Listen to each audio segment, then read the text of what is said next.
കണ്ടില്ലേ, നല്ല ചൂടോടെ ഇറച്ചിച്ചോറ് റെഡി ആയിട്ടുണ്ട്. ആഹാ, എന്താ സ്മെല്ല്! ഇതിന്റെ കൂടെ ഇത്തിരി സള്ളാസും അത് മാത്രം മതി. ഈ ഇറച്ചിച്ചോറിന് ബീഫ് എടുത്തിട്ടുണ്ട്. അതിലേക്ക് കുറച്ച് ഉപ്പ്, മഞ്ഞൾപ്പൊടി, മുളക് പൊടി, കുരുമുളക് പൊടി ഇതൊക്കെ ചേർത്ത് ഒന്ന് മാരിനേറ്റ് ചെയ്ത് വെക്കാം. പ്രഷർ കുക്കറിലേക്ക് എണ്ണ ചൂടായി സവാള നല്ലോണം ഒന്ന് വഴറ്റിയെടുക്കണം. സവാളയൊക്കെ നല്ലോണം വഴണ്ട് വരുമ്പോൾ ഇഞ്ചി, വെളുത്തുള്ളി, പച്ചമുളക് ഈ പേസ്റ്റും കൂടി ചേർത്ത് ഒന്നും കൂടി ജസ്റ്റ് മിക്സ് ചെയ്ത് കൊടുക്കാം. ഇനി ഇതിലേക്ക് തക്കാളിയും കൂടി ചേർത്ത് കൊടുക്കാം. തക്കാളി നല്ലോണം കുക്കായി വരട്ടെ. ഇനി ഇതിലേക്ക് കുറച്ച് മഞ്ഞൾപ്പൊടി, ഉപ്പ്, മല്ലിപ്പൊടി, ഗരം മസാല ഇതൊക്കെ ചേർത്ത് നല്ലോണം ഒന്ന് മസാല മിക്സ് ചെയ്തെടുക്കണം. ഇനി അതിലേക്ക് ബീഫും കൂടി ചേർത്ത് ഇനി ഇതിലേക്ക് കുറച്ച് മല്ലിയില, പുതിനയില ഇതൊക്കെ ചേർത്ത് ഒന്നും കൂടി മിക്സ് ചെയ്ത് കൊടുക്കാം.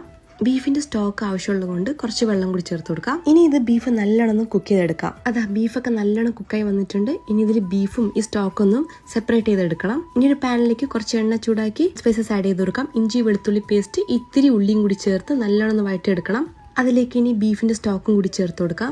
കുറച്ച് ലെമൺ ജ്യൂസും കൂടി ചേർത്ത് ഇത് നല്ലോണം തിളച്ചു വരുമ്പോൾ ഒരു 15 മിനിറ്റ് വെള്ളത്തിൽ കുതിർത്തിട്ട് അരിയും കൂടി ചേർത്ത് കൊടുക്കാം. വേവിച്ച് വെച്ച ബീഫും ഇത്തിരി മല്ലിയിലയും കൂടി ചേർത്ത് ഇതൊന്ന് അടച്ചു വെച്ച് കുക്ക് ചെയ്തെടുത്ത് കഴിഞ്ഞാൽ ഇറച്ചി ചോറ് ഇവിടെ റെഡി ആയിട്ടുണ്ട്.